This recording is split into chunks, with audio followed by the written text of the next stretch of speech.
pertanyaannya adalah pada saat melakukan tutup buku di tanggal 31 Desember, tanah tersebut sama Ranaka itu dicatat senilai berapa? Pada harga 294. Wih, berarti dari berapa ya? 194 itu diperoleh dari 100 berapa sama 100 berapa ya? Halo Sobat Literasi, jumpa lagi bersama saya di channel Bocah Beot. Seperti biasa, Bocah Beot selalu hadir untuk menyajikan materi-materi yang menarik. Mau tahu materi apa yang disajikan oleh Bocah Beot kali ini? Penasaran? Penasaran? Tunggu dulu. Sebelum saya menyajikan materi yang menarik ini, sebaiknya sahabat-sahabat yang belum subscribe silakan subscribe dulu. Dan jangan lupa aktifkan lonceng notifikasinya agar sahabat menjadi orang pertama yang mendapatkan video yang menarik ini. Dan juga sahabat tidak akan ketinggalan video-video menarik lainnya. Oke?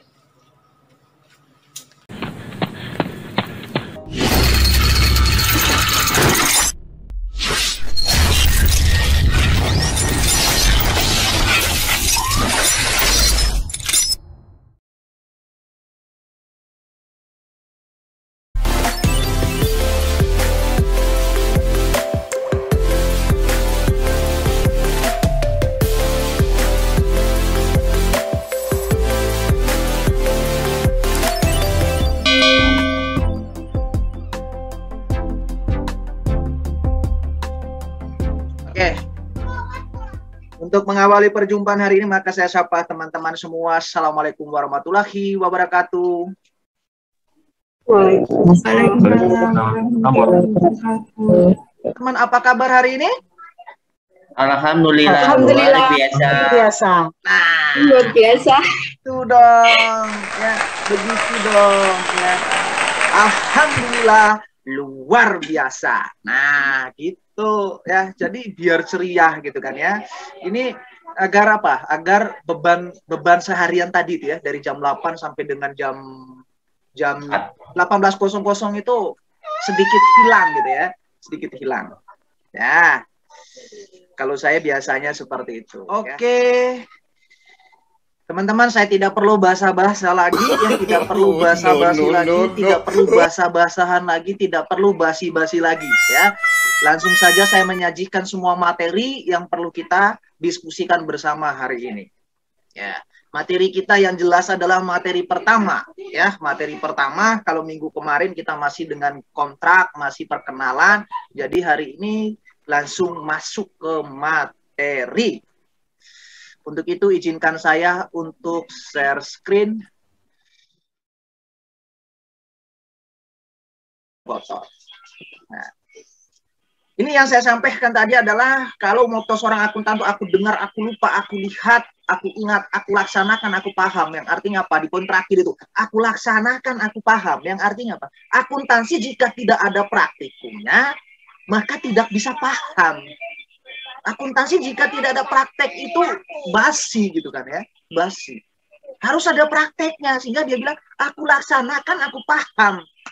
Materi kita adalah terkait yang pertama yang perlu kita bahas adalah terkait dengan jenis-jenis perusahaan. Dari jenis-jenis perusahaan nanti baru kita membahas terkait dengan tipe, strategi, sampai dengan yang berhubungan dengan prinsip ya akuntansi berterima umum. Nah ini masih dasar-dasar dulu ya. Jenis-jenis perusahaan. Nah kalau kita melihat dari gambar di situ, di mana di sana adalah tidak ada produk di sana.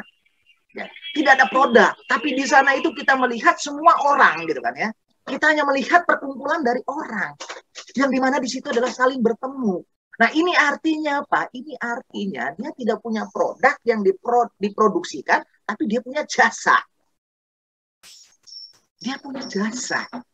Ada jasa konsultan, ada kayak saya ini, saya jasa, ya jasa di mana saya adalah masuk dalam kategori jasa karena apa? Saya berbagi, ya.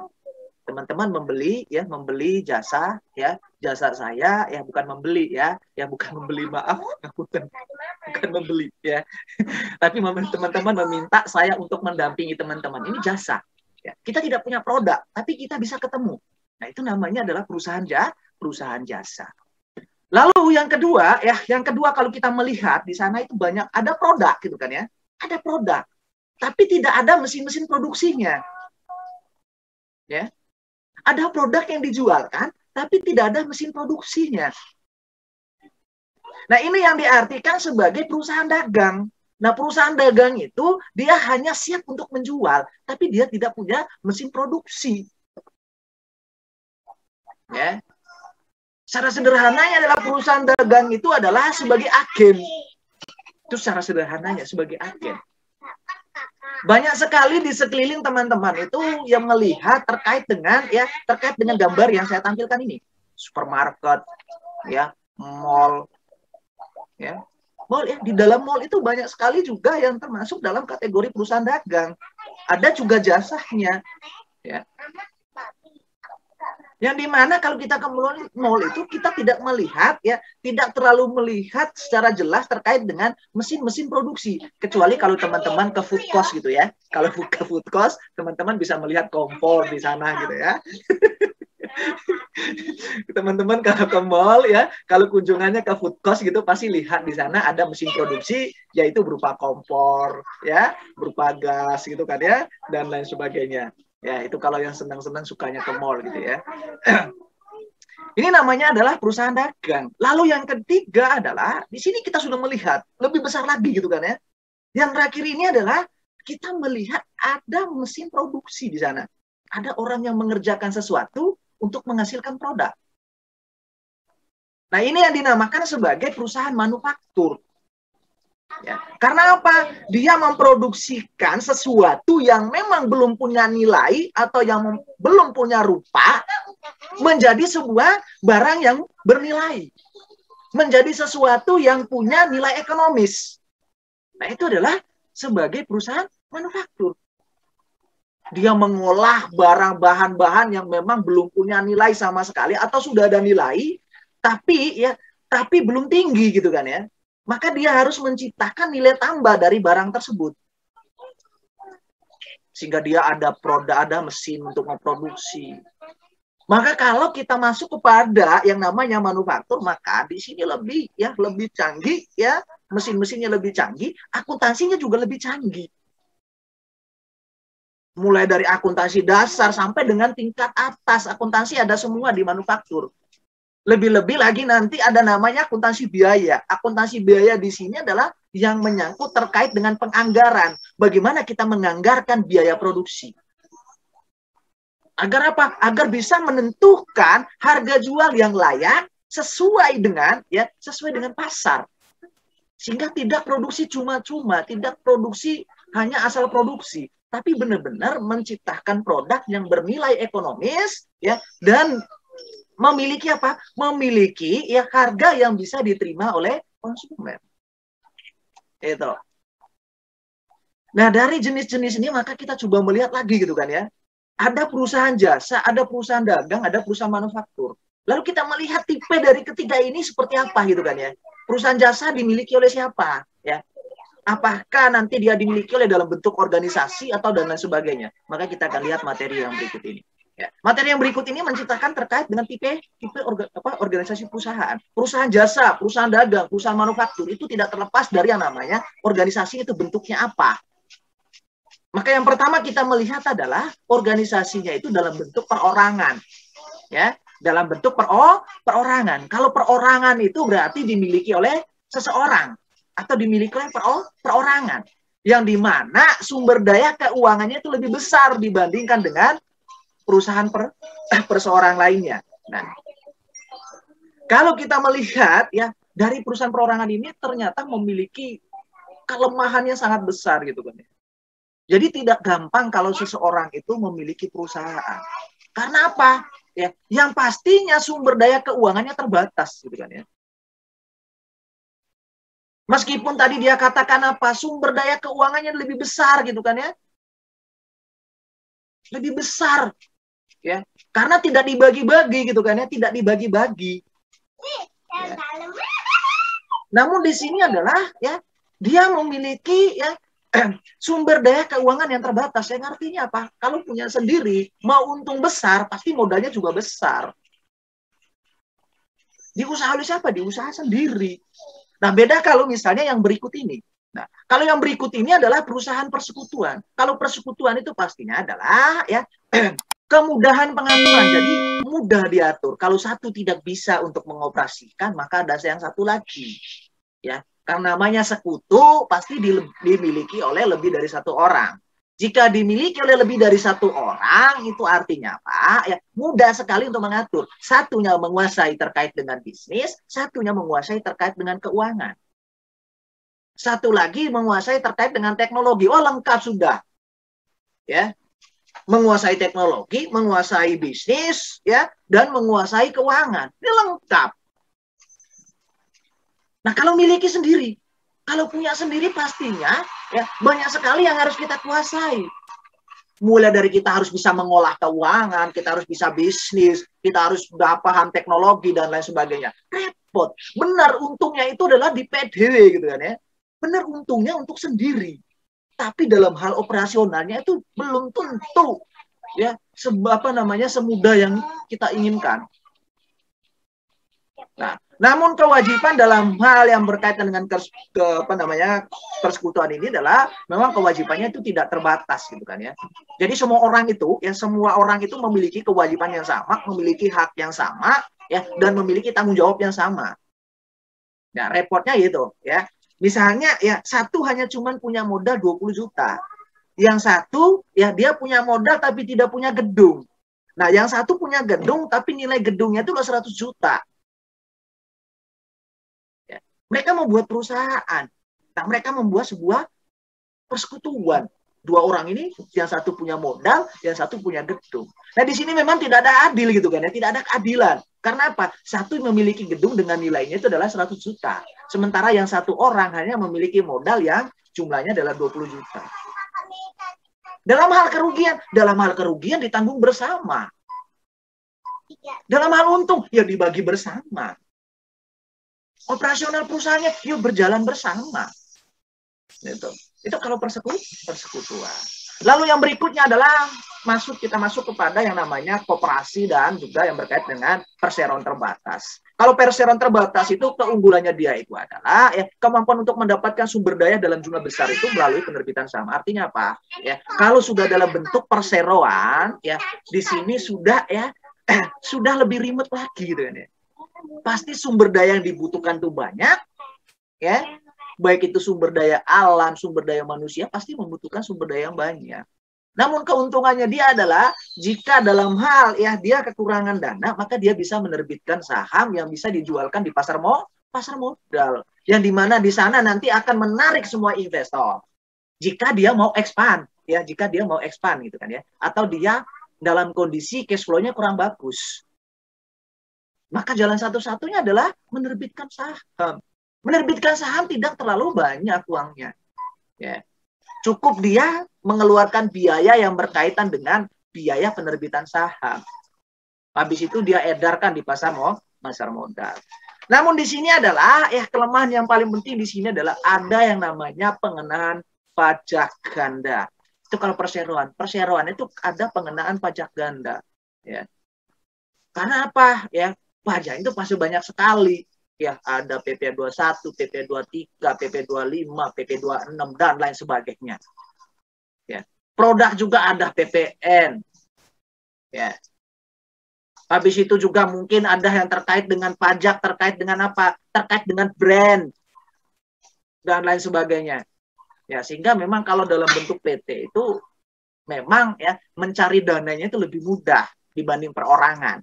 Ya, dan persekutuan. PT itu lebih mudah untuk mendapatkan sumber daya. Ya. Namun paling resikonya adalah kelemahan yang terbesar itu adalah pasti pada pengenaan pajak ganda. Nah, lalu yang berikutnya adalah ketika kita sudah masuk pada tipe organisasi tadi sudah, ya, habis itu kita masuk kepada strategi bisnis. Ya, kita sudah paham tadi ya, kita sudah paham terkait dengan tadi apa? Ada jenis, ada tipenya. Ya, ada perorangan, ada persekutuan, ada PT. Maka bagaimana strategi bisnisnya? Gitu kan ya. Kita tidak hanya memaham terkait dengan ini jenisnya ini, jenisnya ini, jenisnya ini. Tapi bagaimana strategi yang bisa dijalankan agar perusahaan itu bisa berjalan? Ya. Maka dalam hal ini adalah strategi adalah serangkaian rencana dan tindakan terintegrasi yang didesain bagi perusahaan sebagai sarana untuk memperoleh keuntungan melebihi pesaingnya sekaligus untuk memaksimumkan laba. Nah, di sini poinnya. Jadi strategi bisnis itu, meskipun kamu itu adalah mengolah atau memiliki perusahaan perorangan, persekutuan, tapi kalau tidak punya strategi, nggak bisa jalan.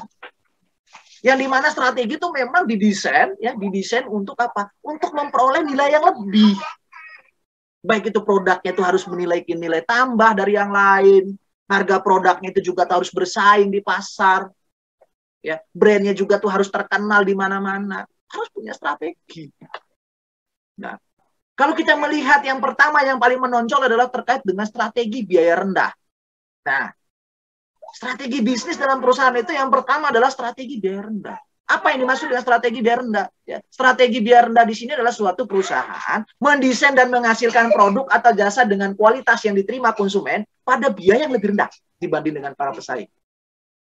Nah, di sini adalah seringkali kita jumpai dalam bentuk apa? Produk yang notabene adalah KW. Ya enggak? Ada KW 01, ada KW Super, dan lain sebagainya. Nah, ini strategi yang digunakan adalah strategi biaya rendah. Ya. Produknya hampir sama, tapi cost-nya itu lebih kecil. Namun masih bisa diterima di masyarakat. Atau masih diterima di pasar. Lalu yang kedua adalah ada strategi diferensiasi, ya, diferensiasi. Ya, bacainnya aja belibet saya, ya, diferensiasi. Kalau strategi diferensiasi di sini dia mengatakan sebuah perusahaan mendesain dan menghasilkan produk atau jasa yang memiliki kekhususan. Nah, atau karakteristik yang unik sedemikian rupa sehingga konsumen bersedia untuk membayar lebih tinggi. Nah, ini biasanya adalah produk yang memang produk asli. Dia didesain secara unik dan memiliki karakter tersendiri, ya, sehingga orang itu mau bayar berapapun pasti mau, karena dia tahu produk itu adalah memiliki kekhususan, memiliki karakter, memiliki kualitas. Namun diferensiasi ini seringkali dikalah dengan ya strategi menggunakan biaya rendah, seringkali kalah. Ya. Karena apa? Kalau biaya rendah dia menciptakan produk banyak yang bisa hampir mirip gitu kan ya. Cuman bahannya itu hanya beda dikit. Ya. Modelnya sama, tapi bahannya yang beda dikit. Kalau orang tidak jeli melihat, ya dianggap itu adalah produk yang kualitas. Padahal itu masuk dalam kategori apa? KW ya, KW super. Ya, KW super. Ya, kata siapa lagi itu KW super gitu kan ya. Lalu yang berikutnya teman-teman ya, lalu yang berikutnya adalah dari strategi maka ya kita akan memahami terkait dengan rantai nilai gitu kan ya. Harus ada rantainya. Rantai nilai di sini dalam artinya apa? Ada pergerakan. Nah, apa yang dimaksud dengan rantai nilai perusahaan? Rantai nilai itu adalah cara yang dilakukan perusahaan untuk memberikan nilai tambah bagi pelanggan melalui pemrosesan input menjadi produk atau jasa. Lalu seperti apa gitu kan rantai nilai perusahaan itu? Rantai nilai perusahaan itu yang pertama itu pastinya ya ada input. Kalau tidak ada input pasti tidak jalan dong. Ya, ada produk yang bisa dikerjakan. Nah, dari input pasti ada proses. Ya, dari proses ada menghasilkan produk atau jasa. Jika sudah menghasilkan produk dan jasa pasti akan memberikan nilai bagi pelanggan. Ya. Jadi ada barang yang tidak memiliki nilai diproses ya yang akan menjadikan barang yang bernilai sehingga memberikan apa? Memberikan pelayanan atau memberikan kepuasan kepada pelanggan. Ini namanya apa? Rantai nilai. Nah, rantai nilai ini ya untuk siapa? Perusahaan ini untuk siapa? Yang jelas adalah untuk orang-orang yang berkepentingan. Untuk orang-orang yang paham itu. Yang dimana orang yang berkepentingan itu adalah perorangan atau entitas yang mempunyai kepentingan untuk menentukan kinerja perusahaan.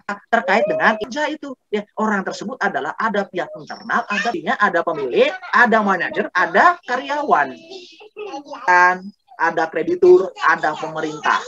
Kalau pelanggan pastinya apa? Yang terkait dengan menikmati barang yang memberikan apa? Memberikan sumbangsi dana. Ya, itu pemerintah. Loh, kok ada pemerintah juga? Ya iya. Berkaitan dengan apa pemerintah? Berkaitan dengan aturan. Itu. Ya. Dari strategi apa? Ya. Atau sudah kita membutuhkan apa itu? Aku butuh banget gitu akuntansi informasi yang mengukur aktivitas bisnis, mengelilnya kepada para pengambil keputusan. Ya, ini akuntansi. Jadi dia katakan aktivitas bisnis, mengolah data menjadi sebuah laporan, dikomunikasikan ke siapa? Dikomunikasikan kepada pihak-pihak yang berkepentingan tadi. Dikomunikasikan kepada pihak internal dan pihak eksternal. Gitu. Lalu ya, ini pengertian secara umum. Ya, kita akan lebih detail lagi terkait dengan pengertian akuntansi ini. Kalau kita lihat dari pemakai gitu kan ya, seorang pemakai akuntansi itu didefinisikan itu adalah suatu disiplin yang menyediakan informasi yang diperlukan untuk melaksanakan kegiatan secara efektif dan mengevaluasi kegiatan-kegiatan perusahaan. Jadi kalau orang yang memakai akuntansi itu dia mendefinisikan apa? Ya, suatu disiplin yang menyediakan informasi yang diperlukan ya secara efektif. Untuk apa? Untuk bisa mengevaluasi kegiatan-kegiatan perusahaan. Lalu kita melihat dari jenis kegiatan gitu kan ya, pengertian kalau dari kegiatannya. Kalau dari kegiatan pastinya akuntansi itu adalah sebuah proses. Kata proses. Proses apa? Proses mencatat, proses menggolongkan, proses peringkasan, proses pelaporan, proses penganalisaan, dan juga terkait dengan apa? Proses komunikasi. Ini dari jenis kegiatan akuntansi itu. Ya. Nah, kalau kita melihat lagi ya lebih jauh lagi terkait dengan akuntansi setelah dari kegiatan ya, kita coba melihat lagi kalau misalnya kita melihat dari aktivitas jasa. Ya. Ternyata dari aktivitas jasa itu pengertian akuntansi itu mengatakan ya bahwa fungsinya itu adalah memberikan informasi kuantitatif, terutama informasi mengenai keuangan dan entitas ekonomi yang dimaksudkan akan menjadi jasa. Sama-sama pastinya itu adalah kata yang paling sering terlihat informasi. Ya, selalu muncul. Di terakhir ini kalau kita melihat lagi di terakhir bahwa akuntansi itu adalah seni. Ya, ini yang saya sampaikan di awal kemarin, di pertemuan kemarin. Ya, bahwa semua orang akuntansi itu diwajibkan membawa kalkulator, diwajibkan membawa penggaris, diwajibkan membawa penghapus, diwajibkan lagi dan lain sebagainya. Ya, karena ya akuntansi itu adalah seni. Seni apa? Ya, seni mencatat, seni mengklasifikasikan, seni mengikhtisar transaksi ya serta peristiwa keuangan dengan cara tertentu dalam penafsiran atas hasil informasi keuangan yang dibutuhkan. Nah, seni. Nah, ini biasanya kalau saya kuliah offline itu saya meminta ya mahasiswa untuk menulis di papan tulis, ada nggak nilai seninya di sana? Ya, ada nggak nilai seninya? Jika tidak ada nilai seninya, langsung di saat itu saya kasih nilai C, ya, tidak ada perubahan, tidak ada tawar-menawar. Jahat banget Pak, langsung dikasih nilai C gitu. Oke, ya. Teman-teman ya, dari pengertian akuntansi, ya apa itu akuntansi tadi sudah, maka kita langsung ya berikutnya adalah lalu perannya itu apa gitu ya. Ya, perannya akuntansi itu apa? Nah, kita tidak hanya memahami terkait dengan pengertian gitu kan ya. Kan harus kita tahu perannya agar apa? Agar orang yang berkepentingan ini ya bisa menerima informasi dengan baik. Gitu.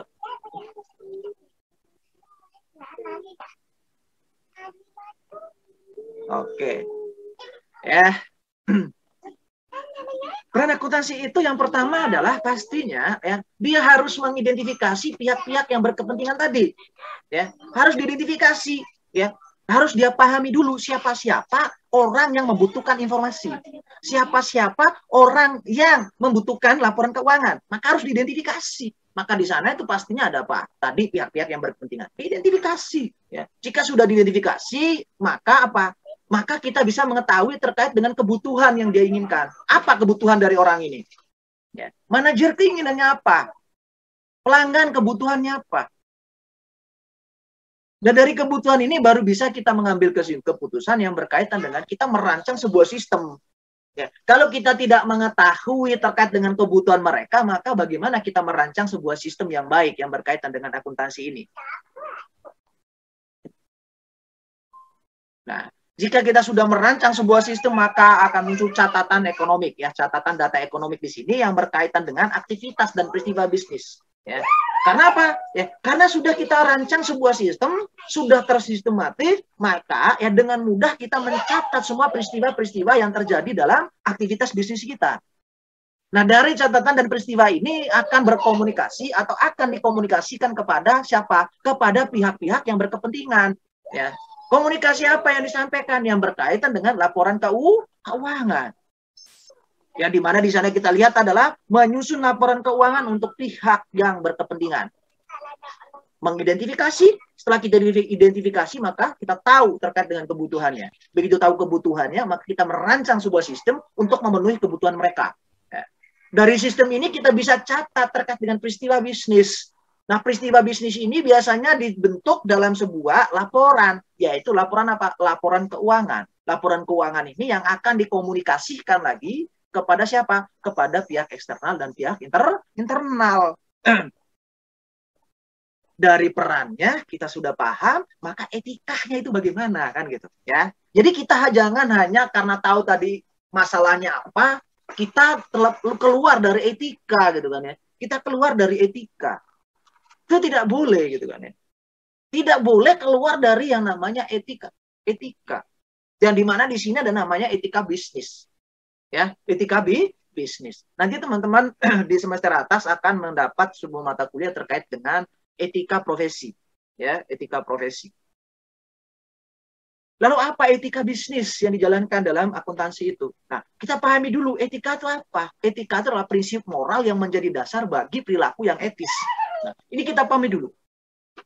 Etika itu adalah prinsip moral yang menjadi dasar bagi perilaku yang etis. Jadi benar-benar harus memahami itu. Lalu seperti apa ya etikanya? Ya, yang pertama adalah hindari pelanggaran etika yang kecil. Artinya apa? Ya, harus mengikuti aturan main. Harus mengikuti aturan dari pernyataan standar akuntansi keuangan. Harus mengikuti undang-undang yang berlaku. Itu yang dinamakan terkait dengan hindari pelanggaran etika yang kecil. Lalu yang berikutnya apa? Pusatkan perhatian pada reputasi jangka panjang. Nah, kita jangan memikirkan yang sekarang, tapi kita mikirkan masa depan. Karena perusahaan itu tidak dipikirkan atau ya pemilik itu tidak memikirkan di masa yang sekarang, tapi dia memikirkan masa yang akan datang. Sehingga dia lebih perhatian kepada yang terkait dengan masa yang akan datang, bukan lebih perhatian kepada masa yang sekarang. Gitu. Yang terakhir adalah terkait dengan etika bisnis di sini, dia katakan apa? Bersiaplah menghadapi konsekuensi yang kurang baik bagi diri Anda bila berpegang pada perilaku etis. Nah, jika kita sudah menjalankan etika dengan baik, pastinya adalah apa yang kita inginkan itu bisa tercapai. Dan juga pastinya kita tidak akan mendapatkan yang namanya teguran. Sehingga di aturan saya kemarin itu pasti ada namanya, kita harus mematuhi terkait dengan kode etik akademik. Saya juga pasti mematuhi terkait dengan kode etik akademik. Agar apa? Agar tidak ada yang saling menyalahkan. Saya menyalahkan kalian, kalian menyalahkan saya, gitu kan. Ataupun saling benci dan saling marah dan lain sebagainya. Sehingga etika itu harus benar-benar dipahami bersama. Yang berikutnya teman-teman ya, setelah kita memahami terkait dengan etika di sini, maka ya kita harus paham terkait dengan profesi dari seorang akuntansi. Nah, ya, ketika kita sudah paham etikanya, di sini baru kita ternyata ya, kalau kita sebagai seorang akuntan itu ini loh. Yang pertama adalah seorang akuntan itu ada akuntan yang bekerja pada perusahaan bisnis atau organisasi nirlaba. Disebut sebagai akuntan swasta. Ini profesi. Profesi yang kedua adalah sebagai akuntan publik.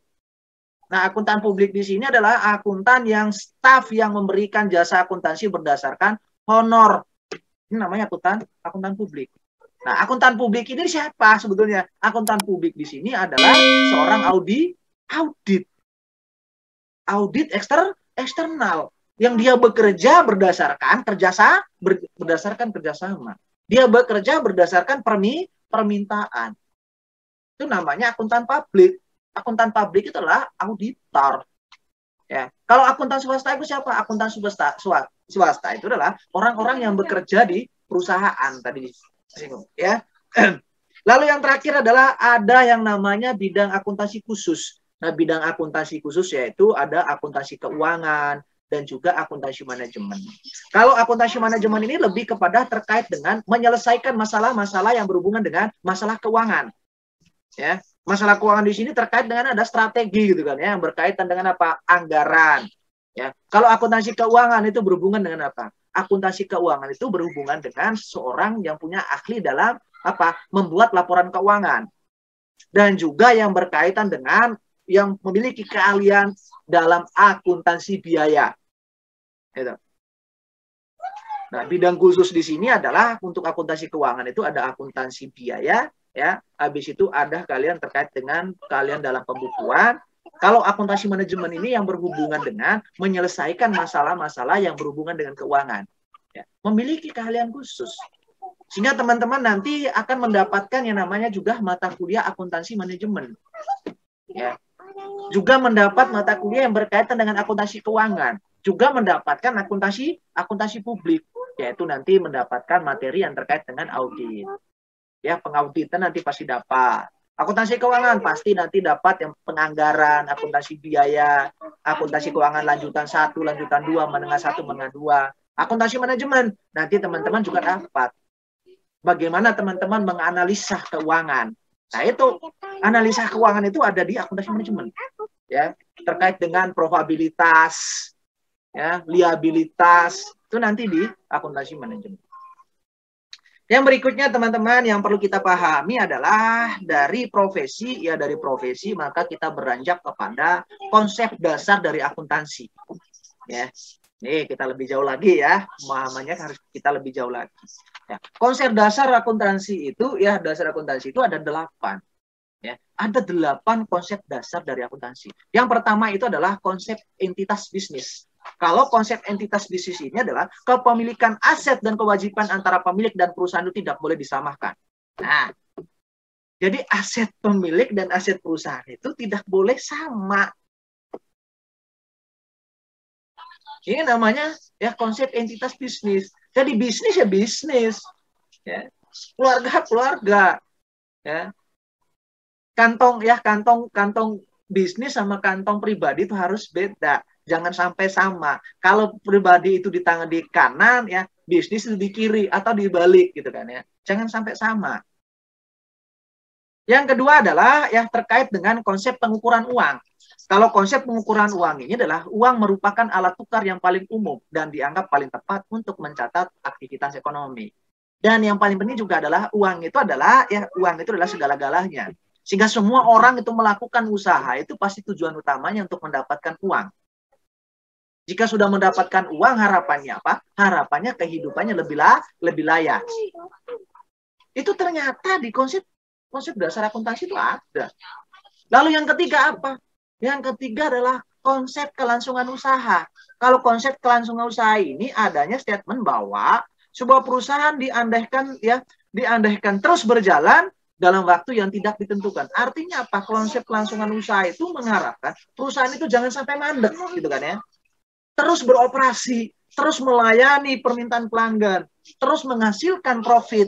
Ya, namun di kondisi yang sekarang, kelangsungan usaha ini sudah mulai pudar gitu kan ya. Sudah mulai pudar, bukan sudah mulai pudar lagi. Sudah 2 tahun ini kita sudah mengalami krisis yang sangat besar ya, krisis yang sangat besar melebihi krisis pada tahun 98 dan 97. Sehingga semua pelaku usaha ya dan juga semua ya orang ya hiruk pikuk terkait dengan ya mempertahankan hidup. Bagaimana dia bisa mempertahankan hidup? Lalu yang keempat adalah terkait dengan konsep 2 aspek akuntansi, yang dimana kalau 2 aspek akuntansi ini hubungannya kepada penerima atas manfaat dan pemberian atas manfaat. Artinya apa? Ya, bisnis yang dijalankan atau akuntansi, ya laporan yang dihasilkan itu harus ya memiliki ya nilai, ya baik itu bagi si pembuat laporan keuangan maupun bagi si pembaca laporan keuangan. Ya, dia katakan apa? Penerima dan pemberian. Jadi memiliki manfaat. Jadi kita membuat sebuah laporan keuangan itu atau menyusun sebuah akuntansi itu harus memberikan manfaat kepada diri kita dan juga kepada orang lain, khususnya adalah sebagai seorang pembaca. Kalau dalam perusahaan khususnya adalah pihak-pihak yang berkepentingan. Jadi kita berposisi atau bekerja di sebuah atau di akuntan itu bukan hanya ya kita membuat laporan keuangan untuk kita sendiri, bukan. Tapi untuk pihak-pihak ya baik itu manajer, pemilik, pemegang saham, pelanggan, pemerintah. Makanya apa? Makanya akuntansi tadi dia katakan itu seni. Karena apa? Karena laporan kita itu bukan dibaca oleh kita sendiri, tapi laporan kita itu dibaca oleh orang lain. Bagaimana ceritanya kalau misalnya tidak ada nilai seninya, ya? Mohon maaf ya, kalau misalnya tulisannya kayak cakar ayam gitu kan, bagaimana orang bisa baca? Masa orangnya itu harus khusus dulu biar bisa baca tulisan kita? Tidak mungkin. Ya. Lalu yang kelima adalah terkait dengan konsep dasar ini adalah konsep dasar biaya. Nah, konsep dasar biaya di sini adalah digunakan ketika perusahaan hendak menentukan nilai jual sebuah aset, ya, dan mendapatkan laba dari transaksi tersebut. Artinya apa? Kalau dia menjual barang, menjual aset itu, aset perusahaan, konsep yang dia gunakan itu adalah harus konsep biaya. Bagaimana konsep biayanya? Konsepnya itu adalah berapa biaya yang dikeluarkan untuk menghasilkan produk tersebut. Setelah itu berapa keuntungan yang harus diinginkan? Berapa kewajiban kita kepada negara? Itu harus jelas. Oh, biayanya 30.000, ya. Biaya memproduksikan itu adalah 30.000. Oke, 30.000. Saya menginginkan keuntungan 20% dari cost. Jika menginginkan keuntungan 20% dari cost ditambah. Setelah kita menemukan jumlahnya, misalnya 20%. 20% dari 30 berapa? 20% dari 30.000 berarti berapa ribu? Ya, 6.000-an ya. Ya. 6.000, maka nilainya sudah menjadi 36.000. Lalu pikir lagi, kita punya kewajiban kepada pemerintah. Kewajiban apa di sini? Kewajiban pajak. Maka kita tambah lagi terkait dengan pajak. Pajak apa? Pajak pertambahan nilai, yaitu PPN. Berapa persen? Ya 10%. Gitu. Lalu yang berikutnya adalah terkait dengan konsep periode akuntansi. Konsep periode akuntansi itu ya diproyeksikan akan terus berjalan sampai batas waktu tidak ditentukan. Bukan berarti konsep waktu tidak penting untuk urusan akuntansi. Artinya apa ya? Konsep akuntansi itu ada periodenya. Periodenya tetap berjalan gitu kan. Ada periode bulanan, 3 bulanan, 6 bulan, setahun. Ya, harus ada. Ya. Dan ini juga harus konsisten. Jika kita melakukan ya konsep periode akuntansi, misalnya konsepnya itu adalah 3 bulanan. Maka ya harus ya setiap 3 bulan kita harus melakukan laporan keuangan massal. Ya. Yang ketujuh adalah konsep perbandingan. Konsep perbandingan di sini adalah memberikan pemahaman bahwa beban diakui tidak saat pengeluaran. Ya, tidak saat pengeluaran sudah dilunasi. Beban akan diakui ketika produk baik barang maupun jasa sudah memberikan kontribusi pada pendapatan. Artinya gini, ya, konsep penandingan di sini adalah biaya itu kita akui jika sudah memberikan manfaat untuk kita. Biaya atau beban kita akui ya jika sudah memberikan manfaat kepada perusahaan. Jika belum memberikan manfaat, maka jangan diakui dulu itu sebagai beban atau sebagai biaya. Yang terakhir adalah apa? Konsep upaya dan usaha. Kalau konsep upaya dan usaha di sini adalah konsep perbandingan yang mengakui beban, ya, konsep upaya dan menghasilkan atau mengakui adanya pendapatan sekaligus manfaatnya belum diberikan. Artinya apa? Ya, artinya kita sudah akui ya kita sudah akui ya pendapatan, ya, kita sudah akui pendapatan dan juga sudah memberikan manfaat untuk kita. Itu konsep upaya.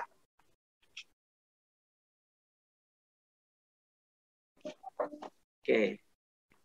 Dari konsep dasar, maka kita masuk kepada ya tahap terakhir ya di materi yang terakhir, yaitu terkait dengan prinsip akuntansi berterima umum. Ya, prinsip akuntansi berterima umum. Nah, harus kita pahami bersama gitu kan ya, yang berkaitan dengan bagaimana prinsip dari akuntansi yang dapat diterima oleh khalayak, atau bagaimana prinsip akuntansi yang bisa diterima oleh banyak orang. Nah, prinsip akuntansi berterima umum di sini yang pertama adalah konsep entitas usaha. Nah, konsep entitas usaha di sini adalah mengharuskan agar aktivitas usaha dicatat secara terpisah dari aktivitas pihak-pihak yang berkepentingan. Oke. Jadi, ya, aktivitas pihak atau orang-orang yang berkepentingan dalam usaha atau dalam perusahaan itu harus dicatat terpisah dengan aktivitas usaha. Ya, seperti tadi yang disampaikan ya di awal ya, di mana ya kantong itu harus memiliki dua ya. Jangan kepentingan pribadi campur baur dengan kepentingan bisnis. Nah, yang kedua adalah terkait dengan konsep biaya. Masih sama konsep biaya di sini adalah dasar untuk mencatat harga pertukaran atau biaya akuisisi dalam catatan akuntansi. Ya. Yang dimana tadi kita sudah lihat di depan atau sudah kita bahas terkait dengan konsep dasar. Nah, di prinsip akuntansi berterima umum ini ya ada 4 konsep yang memang perlu perhatian khusus. Ada konsep entitas usaha, ada konsep biaya, dan juga ada konsep objektivitas. Kalau objektivitas di sini mensyaratkan catatan dan laporan akuntansi didasarkan pada bukti yang objektif. Jadi tidak ada catatan laporan keuangan atau catatan bukti-bukti transaksi itu berdasarkan bukti yang subjektif. Harus objektif. Ya.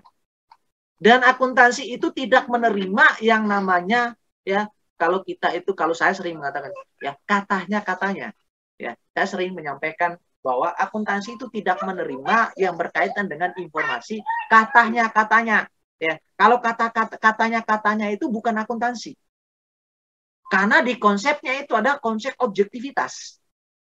Maka di sini adalah semua bukti itu harus objektif, bisa dikonfirmasi dan lain sebagainya. Ya, tidak menggunakan katanya. Loh, kata bos saya lo gitu, ya. Kata pimpinan saya lo di jurnalnya begitu. Tak bisa. Ya. Ada aturannya khusus, ada pernyataan akuntansi yang mengatur, tidak ada bilang kata bos saya lo jurnalnya gitu. Kata teman saya lo jurnalnya begitu. Nggak bisa. Ya. Karena ada konsep objektivitas. Yang terakhir adalah konsep unit pengukuran. Konsep unit pengukuran itu mensyaratkan data ekonomi dicatat dalam satuan mata uang. Nah, ya. Kalau yang terakhir ini sudah pasti. Ya. Segala sesuatu itu harus bisa dinilai. Ya. Tidak ada ya barang atau aset yang dimiliki perusahaan itu tidak dinilai. Harus dinilai. Sekecil apapun itu harus dinilai dengan uang. Sehingga akan membentuk laporan keuangan yang objektif. Laporan keuangan yang handal. Ya. Jadi semua yang ada itu harus dinilai. Dia kerja 1 jam, itu harus dinilai.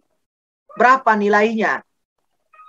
Kalau misalnya kerja 1 jam, poinnya 30. Dikonversikan dengan uang tunai kira-kira berapa harian yang bisa diterima ketika dia kerja dalam satu jam.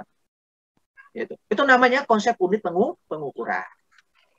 Nah, dari konsep unit pengukuran ini agar kita lebih memahami lebih jauh ya dari materi ini ya, maka saya coba memberikan sebuah ilustrasi gitu kan ya. Sebuah ilustrasi. Ilustrasinya sangat sederhana gitu kan ya. Ilustrasinya sangat sederhana. Yang di mana saya bacakan ini, pada tanggal 25 Agustus, Ranaka mengajukan penawaran sebidang tanah seharga 125 juta. Yang di mana oleh pemilik semulanya itu ditawarkan dengan harga 150. Ranaka ini sebagai pembeli, dia menawarkan dengan harga 125. Namun pemiliknya itu menawarkan lagi 150. Di sini tidak ketemu gitu kan ya. Tidak ketemu. Antara pembeli dan pemilik itu tidak ketemu. Meskipun meskipun adalah saling membutuhkan. Lalu di tanggal 23 September ya, tanggal 25 itu melakukan penawaran, tanggal 3 September itu di mana mereka sepakat. Ya. Ranaka dan pemilik barang ini sepakat. Ya, atau pemilik tanah ini sepakat. Sepakat di harga 135 juta. Oke. Sepakat di harga 37 juta. Setelah dibeli oleh Ranaka, ya, maka tanah tersebut ya dilakukan penilaian. Oleh siapa? Dilakukan penilaian oleh pihak yang berwajib. Yaitu siapa? Oleh kantor pajak. Untuk apa? Untuk menentukan ya nilai jual. Ternyata setelah dinilai oleh kantor pajak, ternyata tanah itu hanya senilai 98 juta. Ya. Artinya apa? Artinya ya Ranaka itu membelinya itu lebih besar. Sehingga di sini adalah pemiliknya itu memperoleh keuntungan berapa banyak. Nah, penilaian oleh kantor pajak ini adalah untuk kepentingan terkait dengan pajak bumi dan bangunan yang akan dibayarkan setiap tahun. Jadi Ranaka ini meminta untuk dinilai oleh kantor pajak yang berkaitan dengan yang pajak bumi dan bangunan. Belum sampai setahun, ya, belum sampai 1 tahun, tanah tersebut dijual lagi oleh Ranaka. Dijual dengan harga berapa? Dijual dengan harga 160 juta. Ya, dijual dengan harga 160 juta. Maka dari sini karena tadi kita sudah melihat ada ya konsep akuntansi, ya, konsep dasar akuntansi, maka kita akan coba melihat ya dari peristiwa ini adalah merupakan sebuah catatan atau sebuah transaksi. Jika sebuah transaksi maka harus dicatat dalam akuntansi. Ya. Karena konsepnya itu adalah transaksi itu harus ada pembeli dan penjual. Ya. Kalau tidak ada pembeli hanya cuma ada penjual itu bukan transaksi. Dalam hal ini adalah ada pembeli ada penjual. Ya, sehingga di sini adalah ada transaksi. Jika ada transaksi, maka akuntansi ada di sana. Maka pertanyaannya adalah, ya, pada harga berapakah seharusnya tanah tersebut dicatat di pembukuan Ranaka pada tanggal 31 Desember?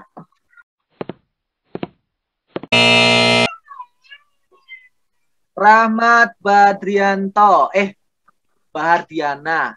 Rahmat Bahardiana, dia sampaikan ya pada harga 137 juta.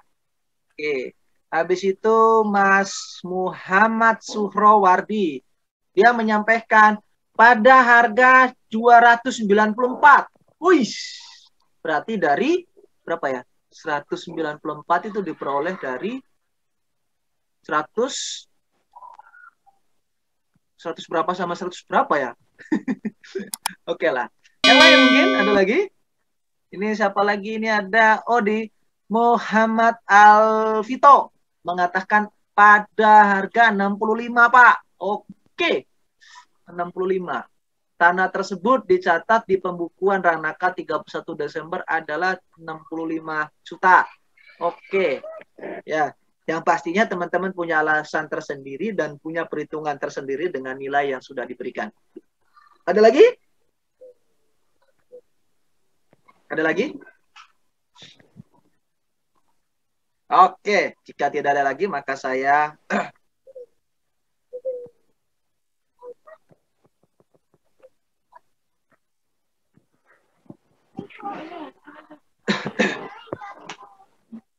jika tidak ada maka tidak. Ada lagi. Kalau ada lagi saya baca ya.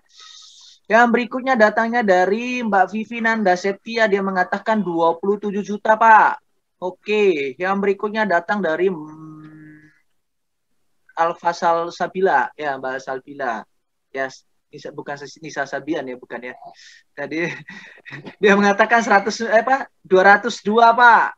Habis itu Nur Kamandiah 198 juta, 23 juta, Pak. Si Mbak Amalia. Oke. Ini siapa? Mbak Nur? Nur Hamidah. Nur Kamida. Nur Kamida 100 Pak. Kamida. Nah, tuh. Nur Kamida 198 juta, Pak. Oke. Andra 62 juta, Pak. Oke, luar biasa ya. Luar biasa ya, luar biasa.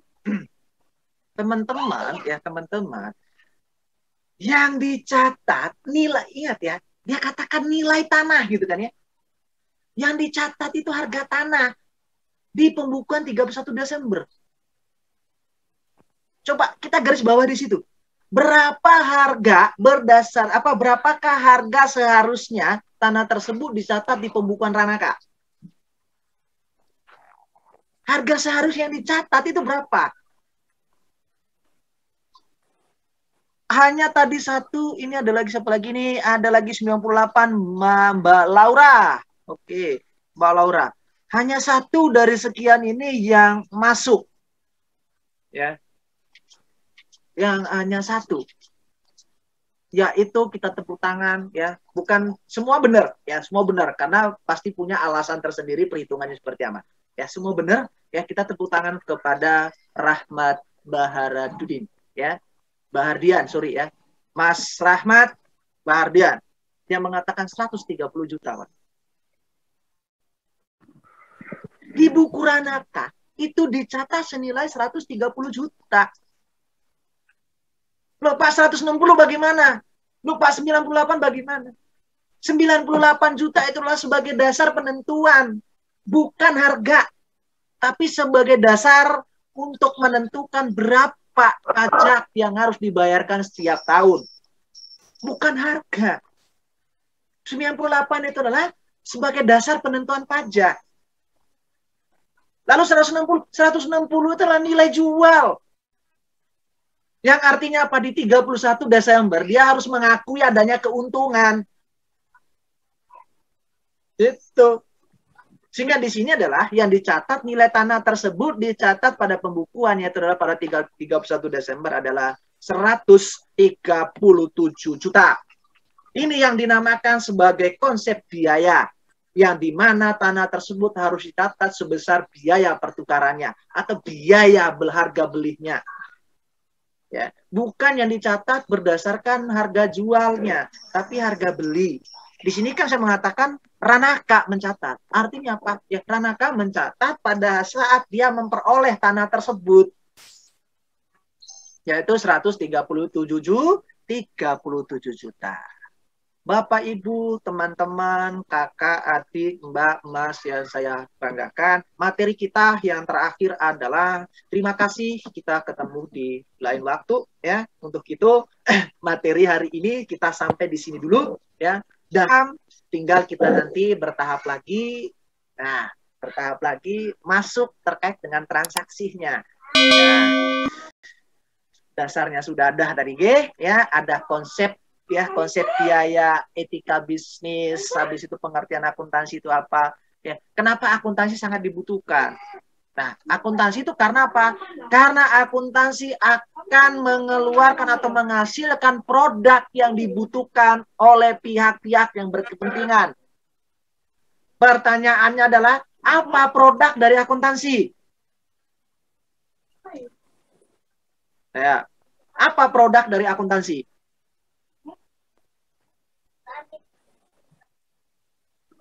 Mengukur aktivitas bisnis. Mengukur aktivitas bisnis. Oke. Yang lain. Mengolah data menjadi laporan dan mengkomunikasikan hasilnya ke pengembang keputusan. Oke. Iya, tapi mengolah data yang akan dikomunikasikan kepada pihak-pihak yang berkepentingan. Oke, pertanyaan saya adalah, apa produk dari akuntansi? Kan ada, kita tadi membicarakan terkait dengan mengolah data, habis itu laporan keuangan. Laporan keuangan. Terima kasih Bu Novi. Ya. Produk dari akuntansi itu adalah laporan keuangan. Laporan keuangan ini yang dibutuhkan oleh pihak-pihak yang berkepentingan. baik itu pihak internal maupun pihak eksternal. Yaitu apa? Laporan keuangan.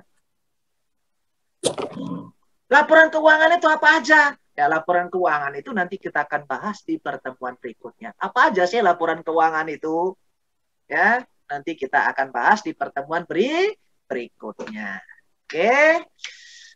Dengan begitu saya akan memberikan, kita punya waktu 10 menit, saya memberi kesempatan teman-teman untuk bertanya. Sembari saya akan mengirimkan link daftar hadir. Silakan jika ada pertanyaan. Pak, jangan lupa Pak ya, di-share ya di grup ya. Materinya ya. Siap, materinya. Mas Andra. Siap. Ya Pak. Terima kasih Pak. Sama-sama, siap. Pak, ini masih renyah Pak. Ya, ini masih gurih. Ya, gurih-gurih nyoy Pak. Ya, jadi kita belum menemukan sesuatu yang menarik gitu kan ya. Apakah menarik tadi materi hari ini? Menarik banget Pak. Menarik? Pak. Ya. Iya Pak. Oke. Jika menarik pastinya ada sesuatu yang perlu digarisbawahi kan tadi. Oh. Ya. Iya Mbak. Daftar Berakhir, hadirnya Pak. tidak bisa dibuka, Pak. Ya. Iya, Pak, udah Daftar hadirnya. Kan. Daftar hadirnya nggak bisa dibuka Pak. Iya. Kan belum 5 menit terakhir. Oh. Kena prank dong sama Pak Ya Petrus. dong, ya pastinya selalu setiap hari pasti saya ngeprank. Kan belum 5 menit. Ya 5 menit terakhir kan baru bisa dibuka. Ya. Iya, Belum 5 menit ya, jangan lagi. harap. Meskipun saya kirim di awal loh, belum bisa dibuka pasti. Iya. Hari kedua dapat prank dari saya. Hari berikutnya siap-siap lagi gitu kan. Oke, teman-teman. Pertemuan kita hari ini cukup sampai di sini dulu ya. Kita berakhir dulu dan saya mau mengundurkan diri karena saya. Oke, teman-teman, kita ketemu di minggu depan. Harapannya satu ya, semoga materi hari ini bisa diterima dengan baik. Semoga materi hari ini bermanfaat buat teman-teman ya. Dan juga harapannya kita tetap sehat sehingga minggu depan bisa ketemu kembali. Nah, saya akhiri dulu. Wassalamualaikum warahmatullahi wabarakatuh. Waalaikumsalam warahmatullahi wabarakatuh. Nah, terima kasih. Oke, monggo jika Terima semua kasih, sudah Pak. hadir. Oke, terima Terima kasih kasih. ya Pak ya. Yuk, Jangan lupa Pak dikirim. Yuk, terima kasih. Nanti ditunggu ya. Iya Pak, makasih. Ya.